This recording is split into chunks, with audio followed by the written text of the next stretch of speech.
So, I have a few things to say about the Nolan Wells case and his mother in particular.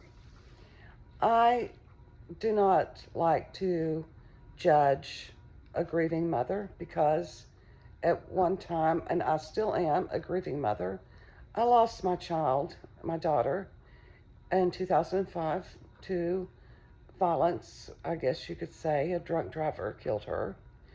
And I know from experience what a grieving mother goes through. I know what it feels like. And I know when I lost my daughter, and even now, it's hard for me to talk about.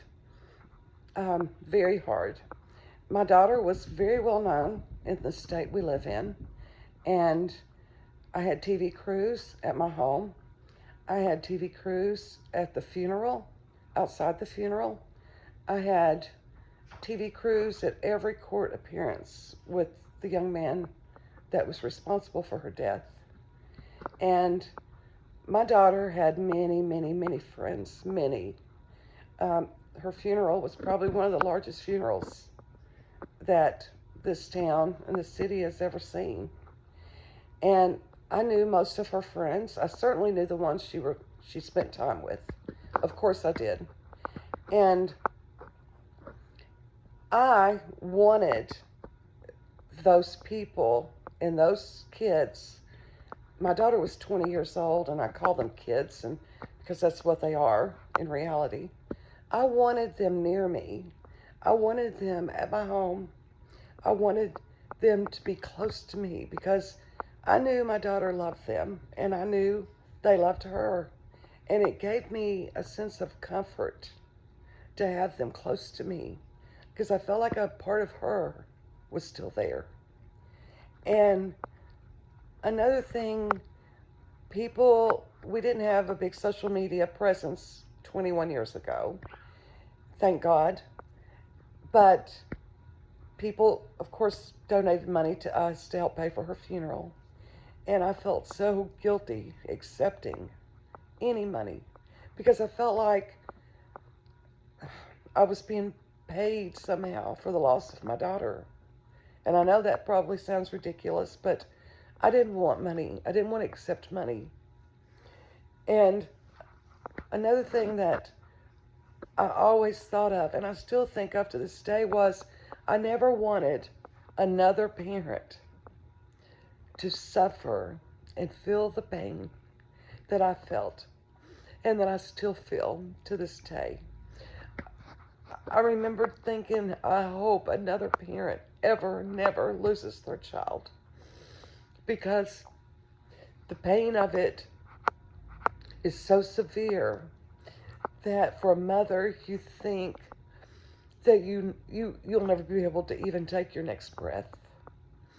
And doing an interview in front of cameras like this mother has done, like Nolan Wells' mother has done, it's so bizarre to me.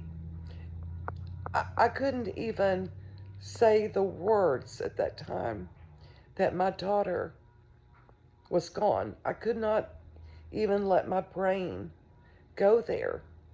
So, and I cannot imagine in the first couple of days of setting up some kind of a fund for people to donate money to me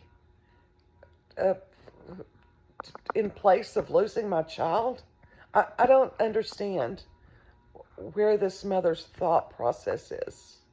And the part about saying she didn't know who her child was hanging around with, either she didn't know him, which means she wasn't involved in her son's life, which it appears that she was, or she's deliberately not being truthful about knowing his friends. Because even if she didn't know them, after seeing, it was easy for her to research and see all of the pictures of him being with them, being at their home, going on trips with them, just hanging out, she would know that he was close to these people. So, what this mother's motives are is so mind boggling to me because I've been in her shoes and I do not understand so much of it. I don't understand why she wouldn't want to talk to the young men who were with him that day, who he had spent the 4th of July with. Why would you not talk to those people? And why would you not be truthful? Apparently, this Warren talked to her for over 5 minutes the night that they realized he was missing. What? None of this makes any sense to me. And I know this, like I said, I'm speaking as a mother who lost a child. I lost a child, and I know what that pain is. So I think that when everything comes out, that people won't want to accept the truth. But I think that a lot of people are going to be in for some big, big surprises in this whole thing. And I hope, I don't know what happened to that young man. I do not know. I hope that no one deliberately hurt him. I hope that, you know, I hope that whatever happened, they get some answers. But I know that what this mother should be doing right now, because it's obvious that her son was friends with these boys and he apparently cared for them as friends. She should want to protect them. She should come, if she's going to get in front of a camera and talk, she should be telling people not to judge these young men prematurely when there's no evidence whatsoever that these boys did anything to Nolan, that they deliberately hurt him. I know she probably feels resentful that they didn't take him with them back to the mainland. But you have to remember, he was 18, not 8.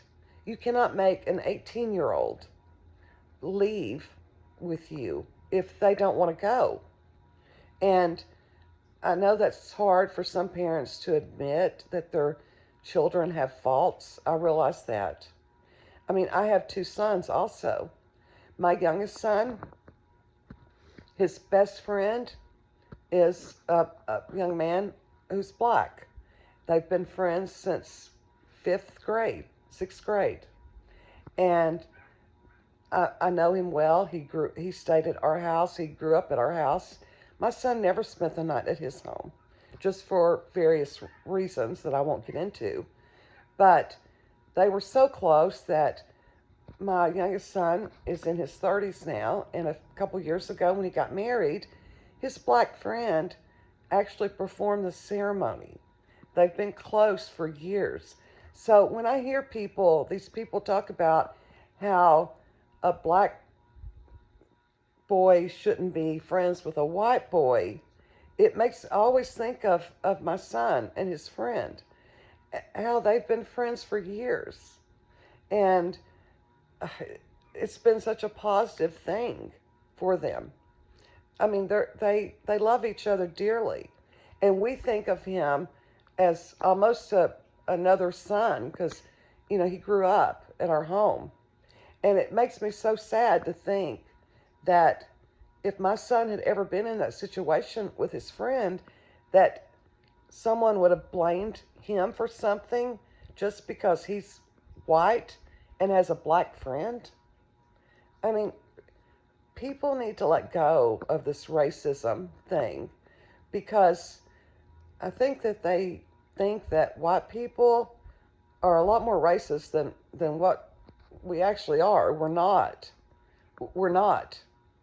And I hope that